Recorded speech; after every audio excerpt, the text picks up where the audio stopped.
এ কি, আমার কোদালে কি বেজে উঠলো? মনে হচ্ছে মাটির নিচে কোনো লোহা আছে। মাটি সরিয়ে লোহাটা বের করি তো, বিক্রি করলে তবু কিছু টাকা পাওয়া যাবে। এরপর টোনা মাটি সরাতে থাকে আর দেখে মাটির নিচে একটি হাঁড়ি পড়ে আছে। তারপর টোনা হাঁড়িটা মাটির নিচ থেকে ওপরে তুলে নিয়ে আসে। এটা তো একটা সিলভারের হাড়ি, আমি ভাবছি লোহার কোনো কিছু। যাই হোক, বাড়িতে নিয়ে গেলে কাজে দিবে। এখন আমি জমিটা তৈরি করি বাবা, কালকের মধ্যে ফসল ফলাতে হবে। কালকের মধ্যে ফসল না ফলাতে পারলে সর্বনাশ হয়ে যাবে। এসব বলে টোনা আবারও জমি তৈরি করতে থাকে আর তখনই সেখানে টুকি চলে আসে। বাবা, জমিতে এবার কি চাষ করবে? আমি কিন্তু তোমার সাথে কাজ করব। ভাবছি এবার জমিতে গম চাষ করব। পাগলি মেয়ে আমার, তুই এত ছোট পাখি হয়ে কি জমি চাষ করতে পারবি? তোকে কাজ করতে হবে না মা। তা আপেল কোথায় পেলি রে মা? আমার বন্ধু মৌটুসি আমাকে আপেলটা দিয়েছে। বাবা, তুমি আপেল খাবে? না রে মা, আমি আপেল খাবো না। তুই এই হাঁড়িটা নিয়ে আপেল খেতে খেতে বাড়িতে চলে যা। কিন্তু বাবা, এই হাড়ি তুমি কোথায় পেলে? তারপর টোনা টুকিকে সব কথা খুলে বলে। ও আচ্ছা, এই ব্যাপার। হাড়িতে আপেলটা রেখে বাড়িতে নিয়ে যাই, বাড়িতে গিয়ে আপেলটা খাবো। এরপর টুকি যেই না হাঁড়িতে আপেলটা রাখে তখনই হাঁড়িটা দ্বিগুণ আপেল দিয়ে ভরে যায়। এ কি বাবা, দেখো আপেলটা হাড়িতে রাখতে আরো দ্বিগুণ আপেল দিয়ে হাড়িটা ভরে গেল। এ কি, সত্যি তো? তার মানে এটা কি জাদুর হাড়ি ছিল? আমি আরো ভেবেছিলাম এটা সাধারণ হাড়ি। যাই হোক, ভালোই হলো। এখন থেকে আমাকে কষ্ট করে আর ফসল ফলাতে হবে না। এভাবে হাড়ির কাছে আপেল নিয়ে বাজারে বিক্রি করলেই টাকা আসবে। হ্যাঁ বাবা, তুমি একদম ঠিক কথা বলেছো। চলো তাহলে আমরা এখন বাড়িতে চলে যাই। এরপর টোনা ও টুকি আপেলের হাঁড়িটা নিয়ে বাড়িতে চলে আসে এবং টুনিকে সব কথা খুলে বলে। এতদিনে সৃষ্টিকর্তা আমাদের দিকে মুখ তুলে তাকিয়েছে। এভাবে যদি হাড়ি আমাদের আপেল দেয়, তাহলে তো আমরা অনেক ধনী পাখি হয়ে যাব টোনা। শুধু ধনী না টুনি, বলো যে বনে সবচেয়ে ধনী পাখি হয়ে যাব। এখন হাড়িতে আপেল রেখে রেখে আরো অনেক আপেল নিয়ে বাজারে যাই। বাবা, আমাকে এক ঝুড়ি আপেল দাও, আমার বন্ধুদের দিয়ে আসি। আগে আমরা আপেল বিক্রি করে ধনী হই, তারপর তোর বন্ধুদের দিস। এরপর টোনা হাঁড়িতে একটা করে আপেল রেখে রেখে হাঁড়ি থেকে আপেল নিতে থাকে আর বেশ কিছু আপেল নিয়ে টোনা বাজারে চলে যায়। আপেল নিবে গো আপেল, আমার কাছে মজার মজার আপেল আছে। একবার খেলে বারবার খেতে চাইবে। দাদারা দিদিরা, মজার মজার আপেল খেতে চাইলে আমার কাছে চলে এসো। সত্যি আপেলগুলো মজার হবে তো? হ্যাঁ দাদা, আমি একদম সত্যি বলছি। বিশ্বাস না হলে খেয়ে দেখতে পারো। আচ্ছা ঠিক আছে, একটা আপেল দে দেখি। ইগল একটা আপেল নিয়ে খেয়ে দেখে। সত্যি তো, আপেলটা খেতে খুব মজা লাগলো। আমাকে 2 কেজি আপেল দে তো। এই নাও দাদা, 2 কেজি আপেল আর 400 টাকা দাও। এই নিয়ে তোর টাকা। ইগল আপেল নিয়ে সেখান থেকে চলে যায় আর এভাবে কিছুক্ষণের মধ্যেই টোনার সব আপেল বিক্রি হয়ে যায়। আপেল বিক্রি করে তো বেশ ভালো টাকা ইনকাম হলো। অনেক দিন থেকে মেয়েটা ইলিশ মাছ খেতে চায়, কিন্তু টাকার জন্য নিয়ে যেতে পারি না। আজ 2টো ইলিশ মাছ নিয়ে যাব। এরপর টোনা 2টো ইলিশ মাছ ও কিছু বাজার নিয়ে বাড়িতে ফিরতে থাকে আর পথে এক বৃদ্ধার সাথে দেখা হয়ে যায়। বাবারে, তুই বুঝি ইলিশ মাছ নিয়ে যাচ্ছিস? ইলিশ মাছের ঘ্রাণ শুনেই খেতে ইচ্ছে করছে। এখান থেকে আমাকে একটা ইলিশ মাছ দিয়ে যা না রে বাবা। না না বুড়িমা, আমি তোমাকে ইলিশ মাছ দিতে পারবো না, কারণ আমি অনেকদিন পর ইলিশ মাছ কিনলাম যে বাড়ির সবাই মিলে মজা করে খাবো। তোমাকে একটা দিলে তো আমরা সবাই শান্তি করে খেতে পারবো না। একটা মাছ তো তোরা কয়েকজন খেতে পারবি। আরে বুড়িমা, বললাম তো এত দামি মাছ তোমাকে ফ্রিতে দিতে পারবো না। তারপরও বায়না করছো কেন? পথ ছাড়ো তো, আমি বাড়িতে যাব। এরপর বৃদ্ধা মন খারাপ করে সেখান থেকে চলে যায় আর টোনা বাড়িতে চলে আসে। টনি, টনি, তাড়াতাড়ি বাইরে এসে দেখো, আজ আমি ইলিশ মাছ নিয়ে এসেছি। বাবা, পছন্দের মাছ এনেছো? ইয়ে, কি মজা কি মজা! আজ আমি মজা করে ইলিশ মাছ খাবো। টোনা, আপেল কত টাকা করে কেজি বিক্রি করেছো? বাজারে যে দাম সেই দামে বিক্রি করেছি টুনি, 200 টাকা কেজি। আমাদের আপেল খেতে তো বেশি মজা লাগে, তাই কাল থেকে তুমি 300 টাকা করে আপেল বিক্রি করবে। তাহলে তাড়াতাড়ি আমরা ধনী হতে পারবো। হ্যাঁ টুনি, তুমি একদম ঠিক কথা বলেছো, কাল থেকে সেটাই করব। এখন তাড়াতাড়ি মাছগুলো কেটে মজা করে রান্না করো তো। এরপর টনি মাছ নিয়ে রান্নাঘরে চলে যায়। আর এভাবে বেশ কয়েকদিন কেটে যায়। জাদুর হাড়িতে আপেল বিক্রি করে টোনা টুনি অনেক ধনী হয়ে যায়। দেখেছো সুখী, আমরা ঠিকমতো খাবারই খেতে পারি না, আর টোনা কি কাজ করে যে কয়েকদিনেই ধনী হয়ে গেল? কবুতর, তুমি টোনার কাছে শুনে নিও টোনা কি কাজ করে। এভাবে খেয়ে না খেয়ে দিন কাটাতে আর ভালো লাগে না। ওই তো টুকি উড়ে যাচ্ছে, টুকিকে জিজ্ঞাসা করতে হবে। টুকি, এই টুকি, এদিকে একটু শোন তো রে মা। হ্যাঁ কবুতর আঙ্কেল, বলো কি বলবে? তোর বাবা এখন কি কাজ করে যে তোরা কয়েকদিনে ধনী হয়ে গেলি? তারপর টুকে কবুতরকে সব কথা খুলে বলে।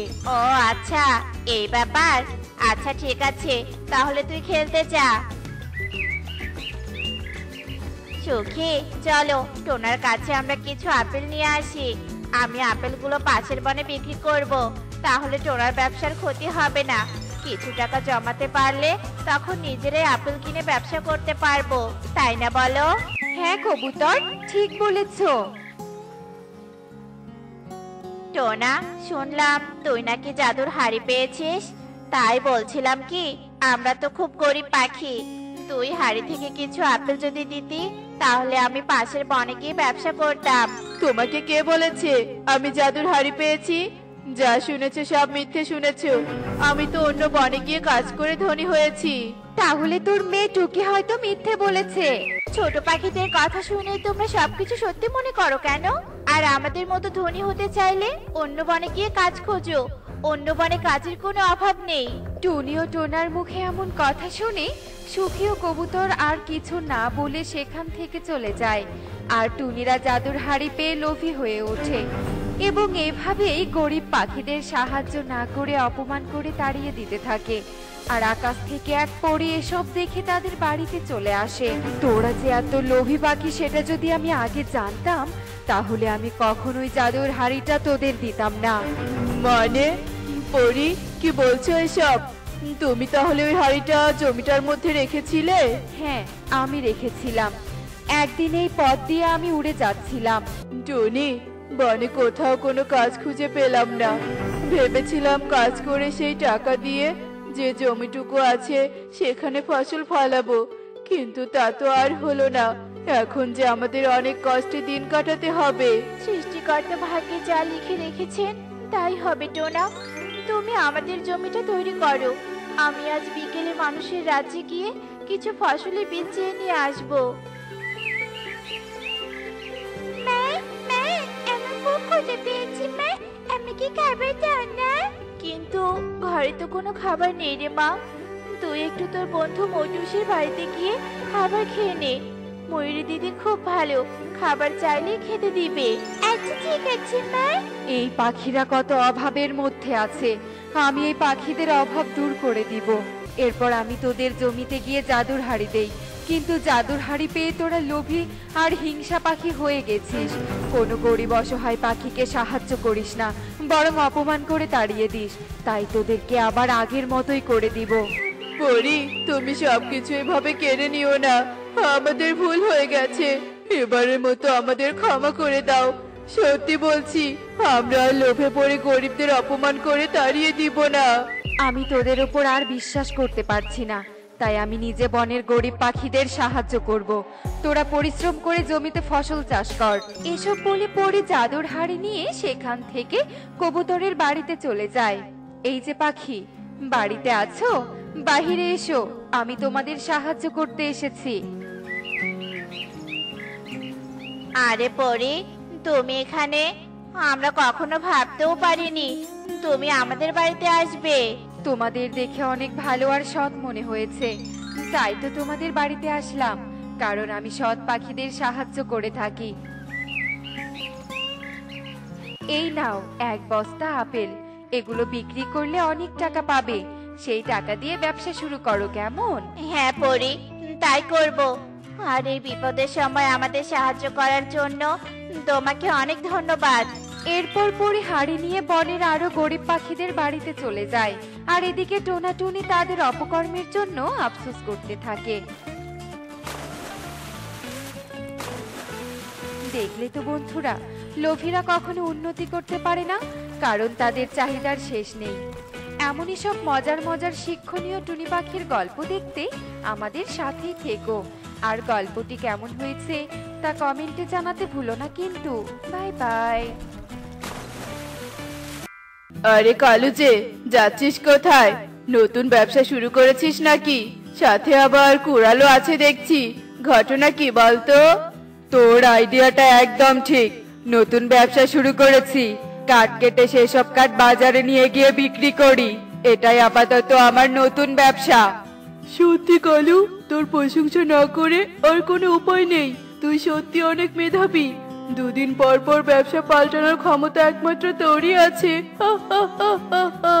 আর দেখ, আমি সেই মাছের ব্যবসা আর টোনা শস্যদানার ব্যবসা নিয়েই পড়ে আছি। তোর মতো মেধা তো আমাদের নেই। হয়েছে হয়েছে, থাক। তোকে আর আমার প্রশংসা করতে হবে না। প্রশংসার চক্করে আমার কাজে বড্ড দেরি হচ্ছে। থাক তোরা, আমি চললাম, আমার অনেক কাজ পড়ে আছে। দেখেছিস টোনা, কালু আজকাল কি পরিমাণে কর্মঠ হয়েছে। মনে হচ্ছে এবার কালুর ব্যবসাটা ভালোই চাঙ্গা হবে। না না কবুতর, ওসব কিচ্ছু নয়। আসলে কালু আমাদের ভাব দেখিয়ে চলে গেল। অল্প কয়টা দিন অপেক্ষা কর, দেখবি কালুর ব্যবসা আবারও উঠে যাবে। এটা অবশ্য মন্দ বলিসনি তুই। কালুয়া যে পরিমাণ অলস, 1 কাজ 2 দিন করলে পরে আর সেসব কাজ করতে চায় না। টোনা আর কবুতর কালুকে নিয়ে হাসাহাসি করতে থাকে। এদিকে কালু উঠতে উঠতে বনের শেষ প্রান্তে যায় আর গাছ খুঁজতে থাকে। খুঁজতে খুঁজতে কালু একটা মরা শুকনো গাছ দেখতে পায় আর সেই গাছটাই কাটতে শুরু করে। কেটো না, এভাবে এই গাছটা কেটো না, তবে যে গাছের সাথে আমিও শেষ হয়ে যাব। দয়া করে এভাবে গাছটা কেটো না, গাছের মধ্যে যে আমিও আছি। এ কি, কে আছে গাছের মধ্যে? আর কেই বা কথা বলছে গাছের মাঝখান থেকে? আমি এভাবে গাছ কাটলে তো বুঝি এই গাছের রহস্যের সমাধান পাবো না। তার থেকে বরং অন্য উপায় বের করি। অবাক হইও না, আমি পরিরাজ্যের পরী।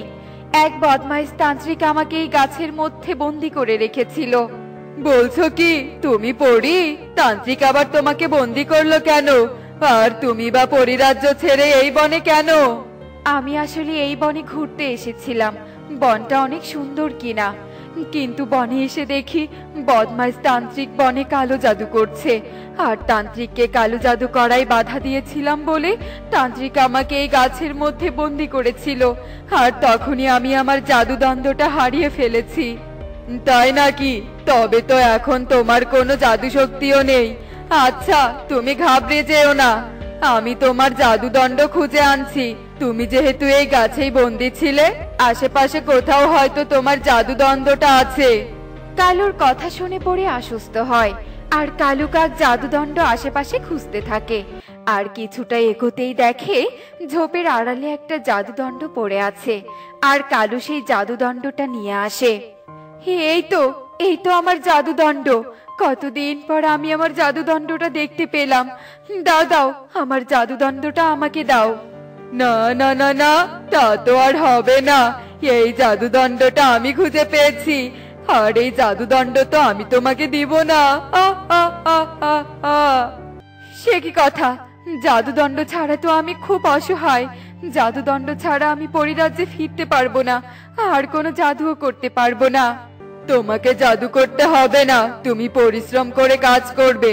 আর তোমাকে তো পরিরাজ্যে ফিরতে হবে না, এই বনেই থেকে তুমি আমার হুকুম মতো চলবে। তুমি হবে আমার দাসী। এসব তুমি কি বলছো? তুমি তো ওই তান্ত্রিকের থেকে আরো বেশি খারাপ। দোহাই, তুমি আমার সাথে এমন অন্যায় করো না। তুমি আমার জাদুদণ্ড আমাকে ফিরিয়ে দাও। না না না না, সে তো আমি দিবই না। এরপর তুমি যদি বেশি কথা বলো তবে আমি তোমার জাদুদণ্ড ভেঙে ফেলবো। তাই অযথা কথা না বলে চলো আমার সাথে। কালু কাকের হুমকি শুনে পরি হতভম্ব হয়ে যায়, আর জাদুদণ্ড অক্ষত রাখার জন্য পরি বাধ্য হয়ে কালু কাকের সাথে যায়। আর কালু পরীকে নিয়ে বাসায় যাওয়ার পর কাকুলিকে সব কথা খুলে বলে। আরে ব্যাস কালু, তুমি তো একেবারে কামাল করে দিয়েছো। পাখি নয়, মানুষ নয়, আমার জন্য একেবারে পরীকে দাসী বানিয়ে এনেছো। সত্যি কালু, তোমার প্রশংসা না করে আর কোনো উপায় নেই। হয়েছে হয়েছে, এখন আর আমার প্রশংসা না করে তুমি ঘরের কাজগুলো পরীকে দিয়ে করিয়ে নাও। খাওয়ার চক্করে তো তুমি ঘর পরিষ্কারের কথাও ভুলে গেছো। তুমি চুপ করো তো, এখন একদম জ্ঞান দিও না। ঘর পরিষ্কার নয়, পরি আগে আমাকে আঙুর এনে দিবে। সকালে গিয়েছিলাম সুখীর বাগানের আঙুর চাইতে, বদমাইশ সুখী আমাকে একটা আঙুরও দেয়নি। আবার বলেছে আঙুর খেতে হলে টাকা দিয়ে কিনে খেতে হবে। যা পরি, ওই সুখীর বাগান থেকে আঙুর এনে দে। সেটা কি ঠিক হবে? টাকা ছাড়া কারো বাগানে চাষ করা আঙুর আনলে তো সেটা চুরি করা হবে। একটু বোঝার চেষ্টা করো। চুপ কর বদমাইশ পরি, তোকে এত কিছু ভাবতে হবে না। আঙুর আনতে বলেছি, জলদি গিয়ে আঙুর নিয়ে আয়, নয়তো। কাকুলির ধমক শুনে পরি বাধ্য হয়ে উড়াল দেয়, আর চোখের জল ফেলতে ফেলতে পরি সুখীর বাগানে যায় আর আঙুর তুলতে থাকে। তখনই সুখী আসে। আরে আরে, একে দেখছি আমি। আজকাল তো দেখছি পাখিদের পাশাপাশি পরীরাও চুরি চামারি শুরু করে দিয়েছে। আয় বদমাশ পরী, আয়, করছিস কি তুই? হ্যাঁ, আয় পরী, আয়, পালাচ্ছিস কোথায়? দাঁড়া দাঁড়া বলছি, দাঁড়া। একে পরি, মাত্র এই কয়েকটা আঙুর? তোকে দিয়ে তো দেখছি ঠিক মতো চুরি করানো যাবে না। তুই এই কয়েকটা আঙুর নিয়ে এসেছিস কেন? হ্যাঁ, আসলে বাগানের মালিক চলে এসেছিল তো, তাই পালিয়ে আসতে বাধ্য হয়েছি। ছি ছি ছি ছি, পালিয়ে এসেছিস মানেটা কি? পরি হয়ে একটা সামান্য পাখির ভয়ে পালিয়ে এলি? কোথায় ওকে মেরে সব আঙুর তুলে আনবি তা না করে তুই পালিয়ে এসেছিস? না, তুই আর সম্মান রাখলি না। আচ্ছা, এখন তবে আমার ঘর পরিষ্কার করে দে, তারপর গিয়ে আঙুর আনবি। দরকার পড়লে সুখীকে মারবি, বুঝেছিস? কাকুলির কথা পড়ে বাধ্য হয়ে মেনে নেয়, আর চোখের জল ফেলতে ফেলতে ঘর পরিষ্কার করতে থাকে। আর কাকুলি আরাম করে আঙুর ফল খেতে থাকে। আমি আর এখান থেকে এক পা নড়বো না। কষ্ট করে আঙ্গুর চাষ করেছি কি চোরের খোরাক বাড়ানোর জন্য নাকি? এবার আসুক তো কোন চোর, লাঠি দিয়ে পিটিয়ে সোজা করব। তুমি কি আমাকে পেটাবে? বরং আমি তোমাকে পিটিয়ে এই বাগানের সব আঙুর নিয়ে যাব। আমার যে আর উপায় নেই। পরীর কথা শুনে সুখী খুব রেগে যায়, আর সুখী পরীকে আঘাত করতে গেলে পরী লাঠিটা কেড়ে নেয় আর সুখীকে মারতে ধরে।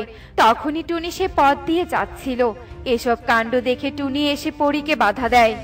এসব কি করছো তুমি পরী? খবরদার, আর একটা আঘাত করবে না সুখী দিদিকে। তোমার সমস্যা কি? পরী হয়ে তুমি এমন অন্যায় কাজ করছো, লজ্জা করে না তোমার? আমার যে আর কোনো উপায় নেই, আমাকে বাধ্য করা হচ্ছে এসব করতে। আমার জাদুদণ্ড যে ওদের কাছে, আমি যে নিরুপায়। পরীর কথা শুনে টুনি আর সুখী হতবাক হয়ে যায়, আর একে অপরের দিকে তাকাতে থাকে। আর পরী কাঁদতে কাঁদতে সব ঘটনা খুলে বলে। এই তবে আসল কথা? বদমাইশ কালু কাকুলি তোমাকে দিয়ে এসব করাচ্ছে? তবে আমার কাছে একটা সুন্দর পরিকল্পনা আছে। আমার কথা শুনলেই তুমি ওই কালু কাকুলিকে শাস্তিও দিতে পারবে, আর জাদুই দণ্ডও ফেরত পাবে। দেখলে কাকুলি, এই এক জাদুদণ্ডের জন্যই পরে আমাদের কাছে জিম্মি। পরে এখন আমাদের ইশারায় চলছে। এ কি পরী, তুই খালি হাতে কেন? আমার আঙুর কোথায়? আমি আসলে অনেক চেষ্টা করেছি, কিন্তু ওই বদমাইশ সুখী বাগান মন্ত্রপুত করে রেখেছে। খালি হাতে আমি ওই আঙুর ছুঁতে পারিনি। ওই বাগান থেকে আঙুর আনতে হলে আমার জাদুদণ্ড লাগবে। জাদুদণ্ড হলেই শুধু আঙুর নয়, বরং বাগানের সব আঙুর দিয়ে আঙুর বাড়ি বানিয়ে দিতে পারবো, যে আঙুর বাড়িতে বসেই তুমি আঙুর খেতে পারবে। তাই নাকি? তবে এই নাও তোমার জাদুই দণ্ড।